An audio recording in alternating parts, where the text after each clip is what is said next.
रंगनाथ जी के मंदिर में दर्शन करके निकल रहे थे। एक रंगदास नामक वैश्य महाराज श्री को आसन दीजिए। आओ बाबा आओ, जय जय।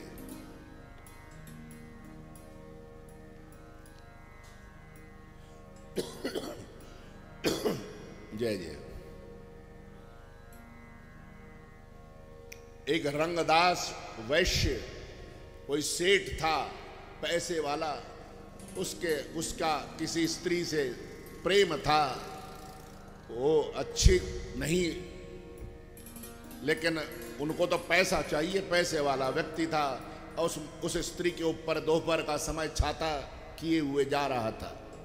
आहा, आचार्य चरण को दया आई उस जीव पर। दयया सर्वभूतेषु संतुष्ट्यायेन केन वा सर्वेन्द्रियोपशान्त्या च तुष्यत्याशु जनार्दनः।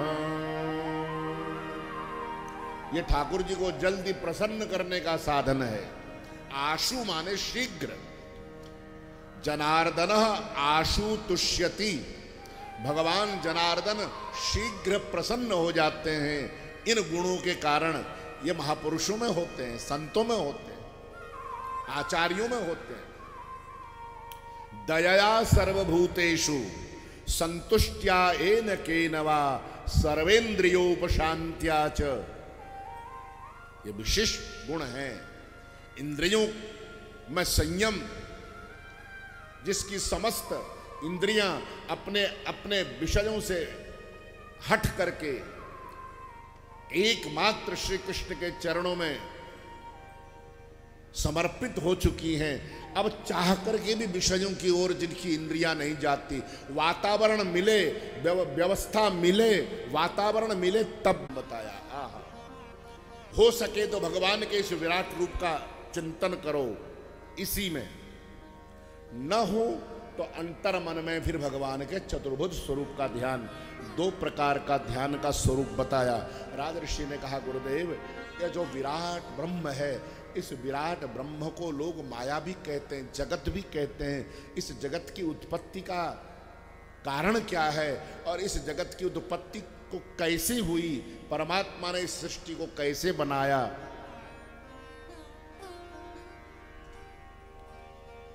यह जगत परमात्मा से है और परमात्मा ही है। इन दोनों बातों को सिद्ध किया है भागवत जी ने।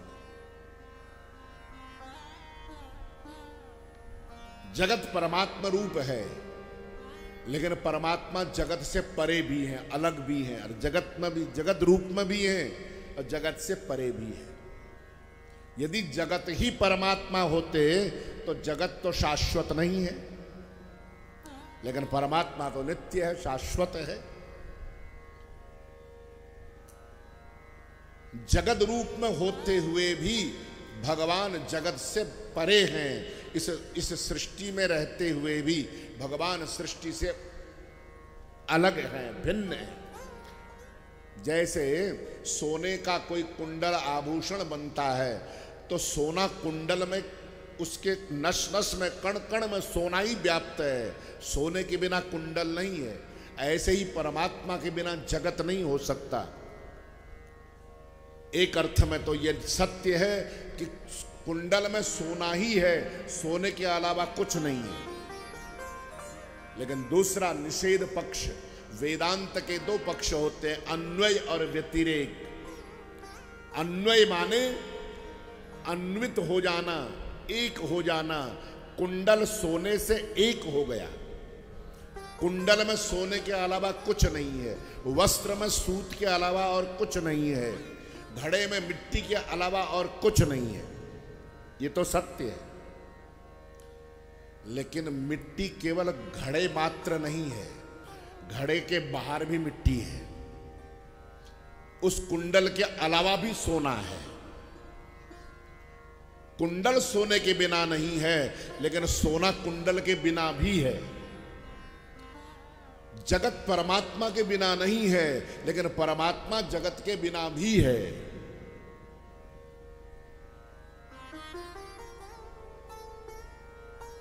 यदि कुंडल को ही आप सोना मान लेंगे तो कुंडल किसी ने बनाया, हार बनाया, कंगन बनाया और कुछ समय पहना, उसके बाद मन करा नहीं, अब दूसरा नया डिजाइन, लेटेस्ट जो डिजाइन आया है वो पहनना है, तो गया सुनार के पास और जा करके सुनार को कहा भैया ये इसको गला दो, इसको कुंडल को हटा दो और नया कुंडल बनाओ। कुंडल मिट गया, कुंडल का आकार नहीं रहा, अब कुंडल गला करके कुंडल सोना बन गया। यदि संसार ही परमात्मा होता तो संसार के मिटने पर परमात्मा भी मिट जाता। केवल संसार ही परमात्मा नहीं है, हाँ भगवान संसार में भी हैं और संसार भी परमात्मा का ही रूप है, लेकिन संसार ही है नहीं, संसार भी भगवान का रूप है। आप भी भगवान का रूप हैं, आप भी ठाकुर जी का रूप हैं, आप भी ठाकुर जी का रूप हैं। नाम रूप अलग अलग है, तत्व एक है। नाम रूप मिटने वाला है, लेकिन तत्व कभी नहीं मिटने वाला है।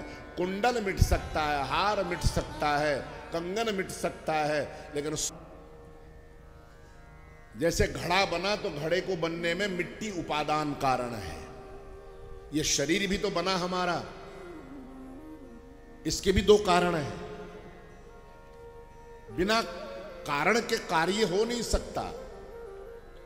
वेदांत में दो कारण माने हैं, एक है उपादान कारण। उपादान कारण मतलब जिससे बनाया गया, वो उपादान कारण। कुम्हार ने घड़ा बनाया, बोले किससे बनाया? मिट्टी से। कारण है और माता पिता निमित्त कारण है। जन्म हेतु सब कह पितु माता, कर्म शुभाशुभ देहि विधाता। माता पिता निमित्त बने हैं। पंचभूतों का वह तत्व माता पिता के शरीर में विद्यमान है और उन पंचभूतों का आधार लेके, आश्रय लेकर के, उपादान लेकर के माता पिता निमित्त बने, तब इस शरीर का निर्माण हुआ। ऐसे ही जब जगत बना तब भी तो दोनों कारण होने चाहिए ना, लेकिन तब दो कारण नहीं थे, तब कोई दूसरा कारण था। दूसरा कारण होता कैसे? भगवान से पहले तो कुछ था ही नहीं। जब सृष्टि नहीं थी, सुखदेव भगवान कहते हैं तब कोई नहीं था, केवल केवल और हरि ईश्वर वो परमात्मा ही थे। और उन्हीं के मन में संकल्प हुआ, एक हम बहुश्याम बहु काम प्रजाएय, मैं बहुत रूपों में व्यक्त हो जाऊं। एक से अनेक बनने का संकल्प जब उठा तो कोई पदार्थ से भगवान ने जगत को नहीं बनाया। ऐसे बनाओ, यदि झगड़ा करोगे तो कलह हो जाता। एक हमारी देवी है, वो मोदीनगर में, नाम नहीं लूंगा, सब बैठी है वहां, उसको जाके बता देंगे। वो रोए मेरे पास में आकर। मैंने कहा क्या हो गया? बोला गुरुजी ये इसका पापा जो है ना, ये मेरे को पाठ नहीं करने देता। खुद तो करते नहीं है, मैं करती हूँ तो मेरे को बीच में कुछ न कुछ टोकते रहते हैं। लाओ मेरे को ड्यूटी जाना, ये लाओ, मेरा ये लाओ, कपड़ा लाओ, वो लाओ, समय पर टिफिन लगाओ। मैं पाठ पूरा नहीं कर पाती हूँ, मैं क्या करूँ? अरे बाबा। फिर उसके पतिदेव आया दूसरे दिन, वो उसकी शिकायत करे, वो उसकी शिकायत करे, और दोनों बैठ के आपस में फिर उनके गुत्थम गुत्था शुरू हो गई हमारे सामने। वो कहे गुरुजी तुम बताओ ये सही बात है क्या? है बेटी को स्कूल जाना है, उसको वहां जाना है, ये अपना लेके बैठ गई, पाठ करने बैठ जाती है सुबह सुबह, ये ठीक है क्या? वो कहने लगे महाराज जी बताओ गुरुजी हमें पाठ नहीं करने देते। सीताराम। मैंने कहा बेटे ऐसा है, इस तरह समस्या का समाधान नहीं हो सकता। तुम्हारा पाठ भी हो और इनका सही समय पर कार्य सेवा भी हो, ये दोनों ही कर्तव्य निर्वाह करना स्त्री का धर्म है। पराधीन जीवन, कितना त्याग है माताओं के, बहनों के स्त्री शरीर में, कितना बलिदान है, इसलिए तो उनकी पूजा है। इसलिए तो गोस्वामी जी रामचरितमानस में अनुसुईया माता के मुख से बुलवा रहे हैं कि स्त्री के लिए बहुत तप, व्रत, पूजा आवश्यक नहीं है। यदि उसने विधिवत घर के उस पातिव्रत धर्म को, उस पवित्रता को, उस व्यवहार को और प्रेम को, अपने घर को प्रेममय और पवित्र बना के रखना, ये स्त्री का, गृहिणी का धर्म है। गृहिणी गृहमुच्यते, हमारे धर्मशास्त्र कहते हैं गृहिणी ही घर है।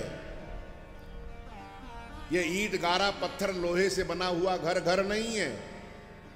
तो बिल्डिंग कोई भी बना लेता है, बिल्डिंग बनाना घर बनाना नहीं है। जहां प्रेम हो, आप घर को पवित्र रखती नहीं है, आपस में प्रेम है नहीं है परिवार में, और फिर पूजा करी जा रही, घंटों बैठे रहो अपना लेके, घंटी बजाते जाओ। ठाकुर जी के हमारे यहाँ पूजा प्रधान नहीं है, हमारे ब्रज के ठाकुर, हमारे ठाकुर तो प्रेम प्रधान है। भगवान न ज्ञान के भूखे हैं, न कर्म के भूखे हैं, न तप तपस्या के भूखे हैं। भगवान है तो केवल प्रेम के भूखे हैं, है ना। प्रेम का भूखा हूं मैं, प्रेम ही एक सार है। प्रेम के भूखे हैं, उस प्रेम को समझो, जानो।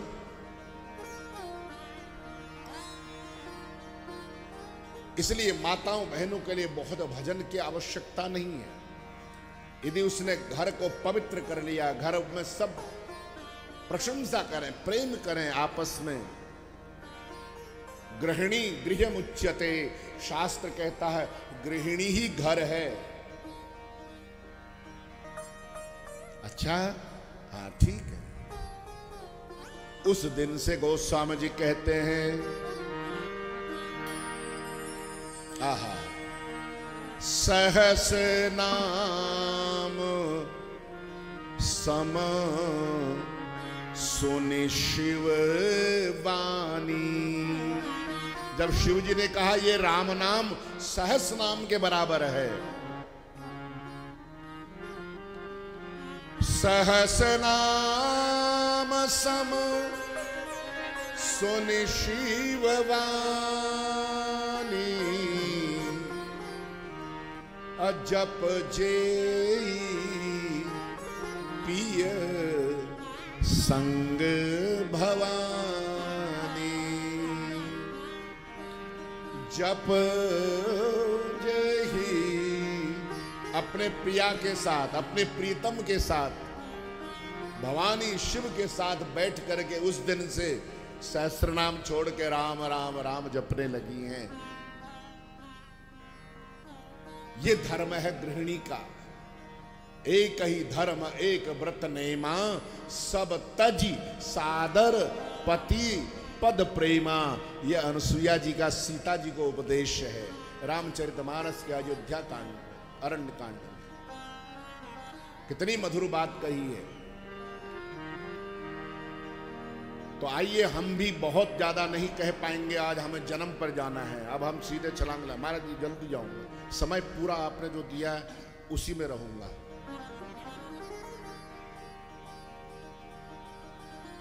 हो गई कथा, आप संतों के दर्शन हो गए, कथा पूर्ण हो गई। हरि अनंत हरि कथा अनंता, कहीं सुनाई सब विधि, बहुविधि सब संता। लेकिन चतुश्लोकी का पाठ कर लेते हैं। भगवान ने कल्प के आदि में जब ब्रह्मा जी को आज्ञा हुई जाओ सृष्टि का निर्माण करो, गुणों को, तत्वों को, भूतों को भगवान ने उत्पन्न कर दिया। पंच महाभूत भगवान के संकल्प से प्रकट हो गए। सत्व रज तम तीन गुण प्रकट हो गए। सत्व से देवता प्रकट हो गए, रज से इंद्रियां प्रकट हो गई और तमोगुण से पंच महाभूत प्रकट हो गए। जब भगवान ने सब चीज सामग्री तैयार कर दी है ना, सामग्री रसोई, गृहाण गदितम मया, लो ले लो, आओ मैं तुम्हें देता हूं। श्रीमद् भागवत का पहला ज्ञान यहां से प्रकट हुआ। भागवत जी कहां से है? व्यास नारायण ने तो भागवत नारद जी की प्रेरणा से उस भागवत जी का विस्तार किया, जैसे वेदों का विस्तार किया।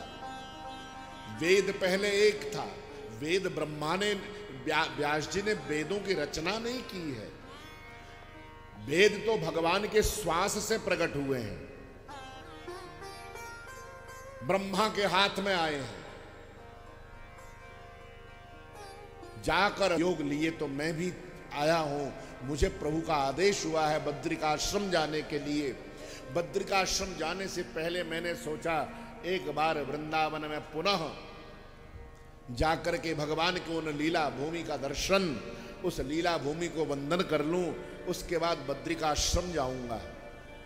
उद्धव जी वृंदावन में आकर के बैठे हैं और उद्धव जी ने वृंदावन में भागवत की है और यहीं गिरिराज जी में की है। और एक स्वरूप तो श्री उद्धव जी का यहीं विराजता है। वहां तो उत्सव मूर्ति वहां बद्रीनाथ जी में विराज रही है, बद्रीनाथ भगवान की सेवा में, क्योंकि ठाकुर जी की आज्ञा हुई थी बद्रीनाथ जाओ उद्धव, वहां मेरा नित्य सानिध्य मिलेगा। मान अपमान सबको सहने की शक्ति, सहन की शक्ति, जो सह लेता है वही साधु। सब सहते हैं संत, उनमें इतनी तितिक्षा होती है और तितिक्षा के साथ करुणा भरी होती है। कभी कभी तितिक्षा में तो उपेक्षा करते हैं, दूसरों को दुत्कारना होता है, लेकिन नहीं, कोरी तितिक्षा भी नहीं, करुणा भी भरी होती है। कारुणिका सुहृद सर्वदेही नाम, सबके सुहृद होते हैं। ऐसे संतों का संग करने से मां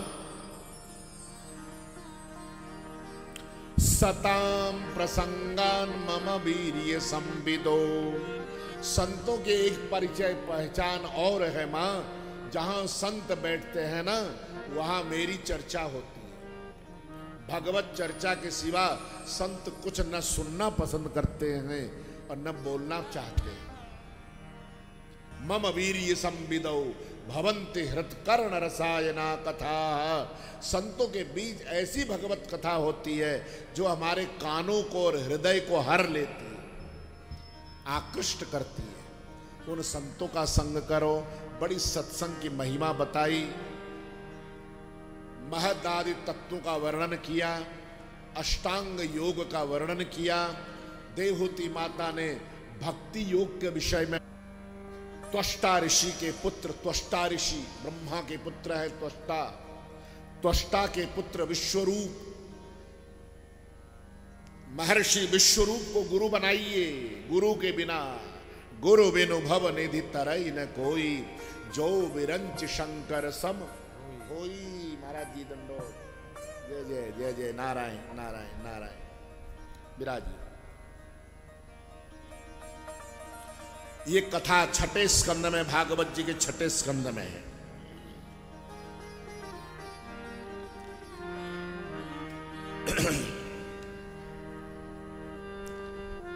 ब्रह्मा जी के कहने पर